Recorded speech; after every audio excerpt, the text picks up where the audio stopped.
মুখ্যমন্ত্ৰী ঘৈণীয়েক ভূমিহীন নেকি নে জয়ন্ত মানে মল্ল বৰুৱাৰ ঘৈণীয়েক ভূমিহীন এফালে তেওঁলোকৰ পত্নীয়ে মুখ্যমন্ত্ৰীৰ পত্নীয়ে খুৰাহুৰে মাটি এনেকে তেওঁলোকে মানে দখল কৰিছে বা কিনিছে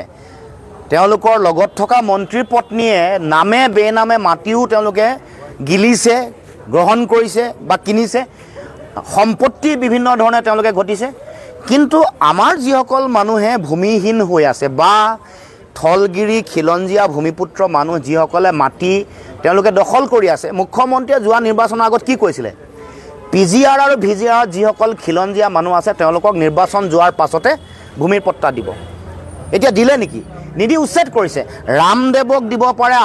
আম্বানী আদানীক দিব পাৰে জনজাতীয় মানুহৰ মাটি কাঢ়ি ল'ব পাৰে আৰু খিলঞ্জীয়া মানুহে যদি ক'ৰবাত বসবাস কৰে সেই মানুহক তেওঁলোকে ৰাতিৰ ভিতৰতে উচ্ছেদ কৰে এইটো কেনেকুৱা ধৰণৰ নীতি এতিয়া আপোনালোকে জানে যে বড়োভূমিত বিটিআৰত কেনেকৈ ৫,০০০ বিঘা মাটি আদানীক দিবলৈ উঠি পৰি লাগিছে তাৰ লগে লগে ডিমা হাছাওত সৌৰ প্ৰকল্প দিবৰ কাৰণে ৪,০০০ বিঘা মাটি ইতিমধ্যে তেওঁলোকে দখল কৰিছে ১৮০০ বিঘা মাটি তেওঁলোকে কাৰ্বি আংলঙত দখল কৰিছে তাৰ পাছত আকৌ আপোনালোকে দেখিব যে বৰদুৱাৰ চাহ বাগিচাৰ মাটি দখল কৰিলে দৰাবিলৰ ১৫০ বিঘা মাটি দখল কৰিছে বাগান আমাৰ ডিব্ৰুগড়ৰ ওচৰৰ বাগান লক্ষ্মী চাহ বাগিচা ৩৫০ বিঘা বাগান শুকান পুখুৰী বাগানত দখল কৰিছে এই যে মাটি তেওঁলোকে চাৰিওফালে লৈ বহুজাতিক বনিয়া গোষ্ঠীক যে দিব আম্বানী আদানী আৰু তেওঁলোকে ৰামদেৱক যে মাটি দিব তাৰমানে আমাৰ খিলঞ্জীয়া মানুহবোৰ অঘৰী হৈ থাকিব লাগে অসমীয়া জাতিটোক অখৰী জাতিলৈ পৰিৱৰ্তন কৰিবলৈ উঠি পৰি লাগিছে সেইকাৰণে চোক কঠিয়াৰ ওপৰত বুলডেজাৰ চলোৱা নাই অসমৰ জাতীয় স্বাভিমানৰ ওপৰত এইটো জাতীয় আৱেগৰ ওপৰত বুলডেজাৰ চলাইছে কাৰণ কঠিয়া মানেই আমাৰ কৃষি অসমৰ